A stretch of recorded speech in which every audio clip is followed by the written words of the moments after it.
Teenage Mutant Hero Turtles.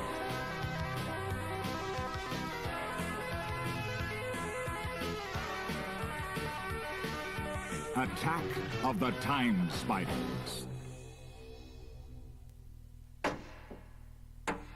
Clang, clunk. The New York sewer system was unusually noisy.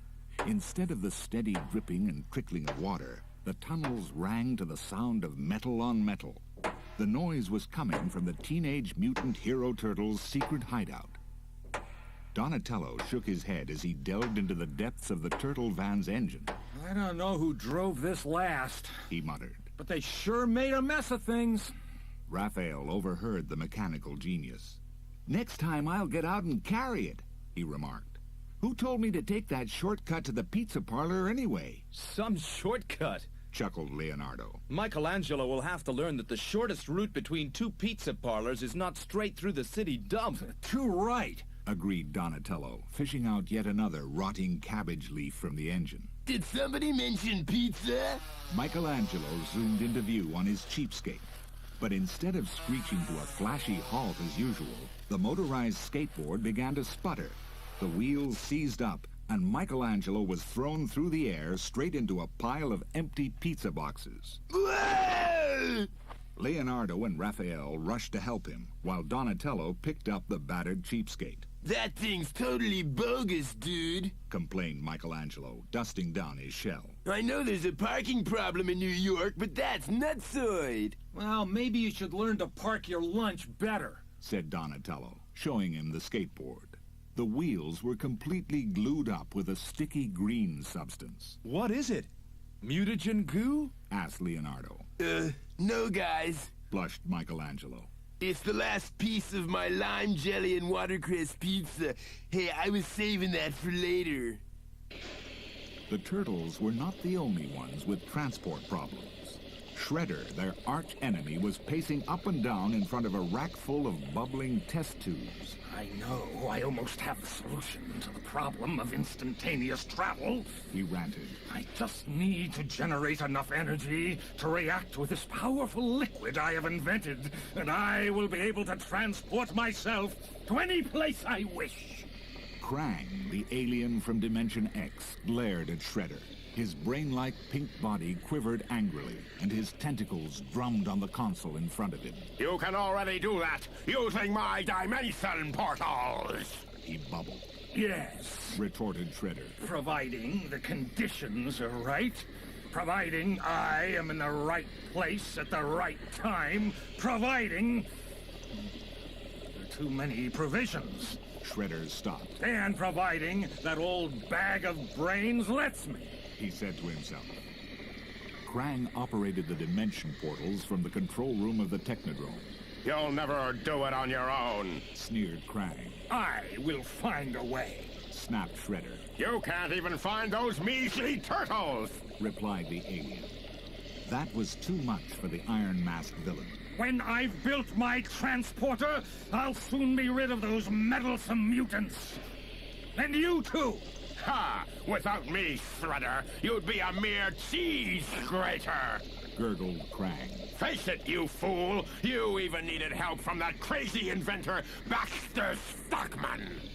At the sound of this name, Shredder stopped pacing. That's it. Baxter. He can't help you. Said Krang. You even blew that one. First, you mutated him with a housefly. Then your bungling thrust him out of time itself. I don't need his help. I do need his electrodes. Bebop, rock steady.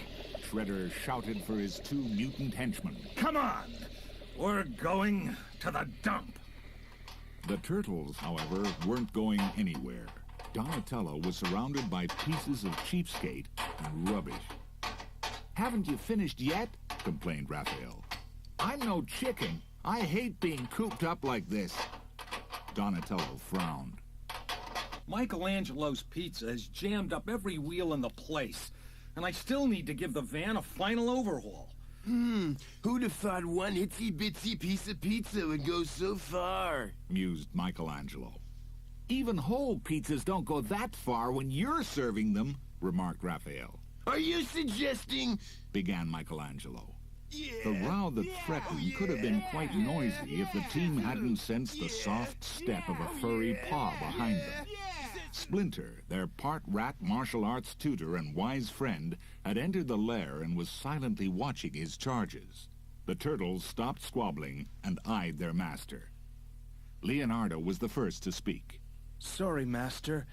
I guess we three had better go out and leave Donatello in peace. Between us, we've made a lot of work for him. A wise decision, my student, said Splinter as the three turtles headed for the surface.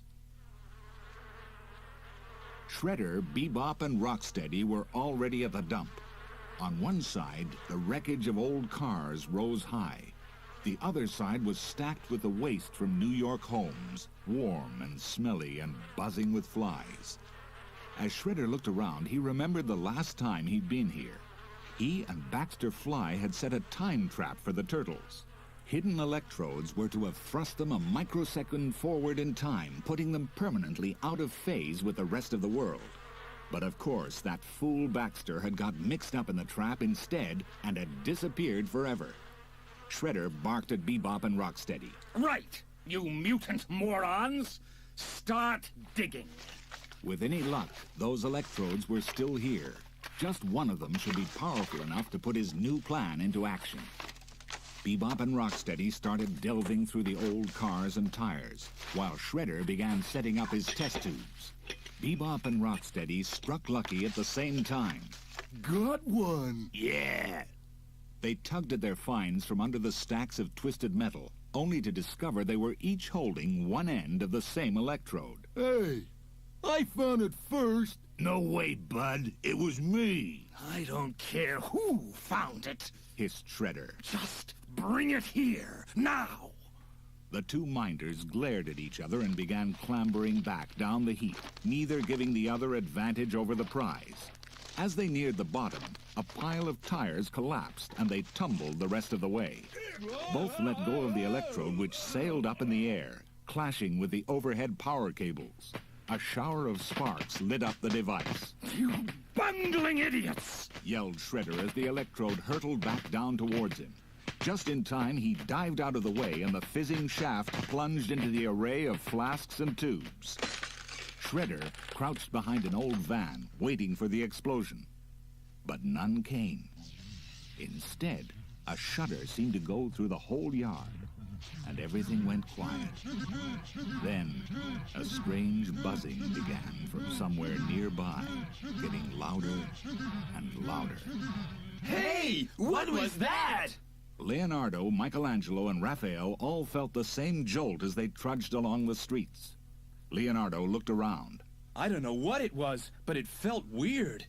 Does anyone have any idea where it came from? Raphael shook his head. But it sure had a feel of Shredder about it. If Donatello was here, he'd have some kooky device that would lead us straight to the source, said Michelangelo. Well, he's not, said Raphael. So we'd better get cooking ourselves. Okay, guys, let's go and see what we can find, decided Leonardo. Back at the turtle's lair, Donatello and Splinter also felt the strange jolt. Whew. I must have touched a live wire, gasped Donatello, dropping his spanner and wiping a greasy arm across his brow. No, my pupil, breathed Splinter, peering through narrowed eyelids. I sense that something very serious has happened. What, Master? The very fabric of time itself appeared to shift for a fraction of a second, the rodent replied. And I feel my old adversary, Saki the Shredder, is behind it. We'd better go and investigate, said Donatello. I'll just go and clean up. Suddenly, Splinter's eyes shot open. There is no time, Donatello. The others are heading into great danger. We must go now. Donatello didn't stop to argue. He and Splinter leapt into the turtle van and roared off.